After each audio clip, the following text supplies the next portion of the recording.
France దక్షిణ ప్రాంతంలోని కడరాష్లో నిర్మాణంలో ఉన్న ఇంటర్నేషనల్ థెర్మోన్యూక్లియర్ ఎక్స్పెరిమెంటల్ రియాక్టర్ ప్రపంచంలోనే అతిపెద్ద ఫ్యూజన్ ప్రాజెక్ట్. ఇందులో తాజాగా అత్యంత కీలకమైన భాగమైన సూపర్ కండక్టింగ్ మ్యాగ్నెట్ వ్యవస్థను విజయవంతంగా అమర్చారు. ఈ మ్యాగ్నెట్ ఒక్కటే కాదు, మొత్తం 582 టన్నుల బరువు కలిగిన ఈ భారీ వ్యవస్థ ప్రపంచంలోనే అత్యంత శక్తివంతమైన అయస్కాంత క్షేత్రాన్ని సృష్టించగలదు. అసలు ఈ మ్యాగ్నెట్ ఎందుకు అంత ప్రత్యేకం? సూర్యుడి గుండెలో జరిగే అణు సంయోగ ప్రక్రియలో ఉష్ణోగ్రత 1.5 కోట్ల డిగ్రీల సెల్సియస్ ఉంటుంది. కానీ భూమిపై అదే ప్రక్రియను ప్రారంభించాలంటే దాదాపు 15 కోట్ల డిగ్రీల సెల్సియస్ ఉష్ణోగ్రత అవసరం. అంతటి వేడి వద్ద ఏ లోహము నిలవదు. అందుకే ప్లాస్మాను ఎక్కడా తాకకుండా గాల్లోనే బంధించేందుకు అత్యంత శక్తివంతమైన మ్యాగ్నెట్ను ఉపయోగిస్తారు.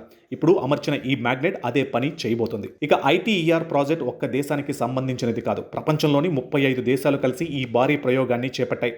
యూరోపియన్ యూనియన్తో పాటు Bharat, America, China, Russia, Japan, దక్షిణ కొరియా వంటి దేశాలు ఇందులో భాగస్వాములు. భారత్ కూడా ఇందులో కీలక పరికరాలను తయారు చేసి అందించింది. అంటే ఈ చారిత్రక ప్రాజెక్టులో భారతదేశం కూడా ముఖ్య పాత్ర పోషిస్తుంది. అసలు ఫ్యూజన్ అంటే ఏమిటి?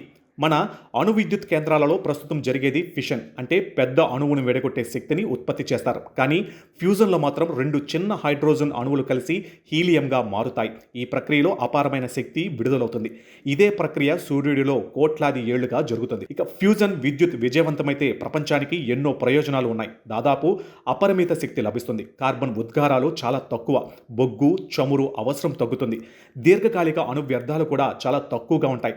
ప్రపంచ ఇంధన సంక్షోభానికి శాశ్వత పరిష్కారం లభించే అవకాశం ఉంటుంది. అయితే ఈ ప్రయోగం అంత సులభం కాదు. 15 కోట్ల డిగ్రీల ఉష్ణోగ్రతను నియంత్రించడం, ప్లాస్మాను స్థిరంగా ఉంచడం, భారీ మ్యాగ్నెట్లను అత్యల్ప ఉష్ణోగ్రతలో పనిచేయించడం ఇవన్నీ అత్యంత క్లిష్టమైన సాంకేతిక సవాళ్లు. అందుకే ఈ ప్రాజెక్టు నిర్మాణానికి దశాబ్దాల సమయం పడుతుంది. వేలాది మంది శాస్త్రవేత్తలు, ఇంజనీర్లు కలిసి దీనిపై పనిచేస్తున్నారు. తాజాగా అమర్చిన ఈ సూపర్ కండక్టింగ్ మ్యాగ్నెట్తో ITER మరో కీలక మైలురాయిని చేరుకుంది. రాబోయే సంవత్సరాలలో అన్ని పరీక్షలు పూర్తయితే తొలిసారి భూమిపై నియంత్రిత అణు సంయోగ ప్రక్రియ ద్వారా అపార శక్తిని ఉత్పత్తి చేసే దిశగా ప్రపంచం ముందడుగు వేయనుంది. ఎప్పుడో ఒకప్పుడు మనిషి అగ్నిని కనుగొన్నాడు, తర్వాత విద్యుత్తును సృష్టించాడు. ఇప్పుడు ఏకంగా సూర్యుడి శక్తినే భూమిపై నియంత్రించాలని ప్రయత్నిస్తున్నాడు. ఈ ప్రయోగం విజయవంతమైతే మానవ నాగరికత చరిత్రలో ఇది మరో విప్లవాత్మక అధ్యాయంగా నిలవడం ఖాయం.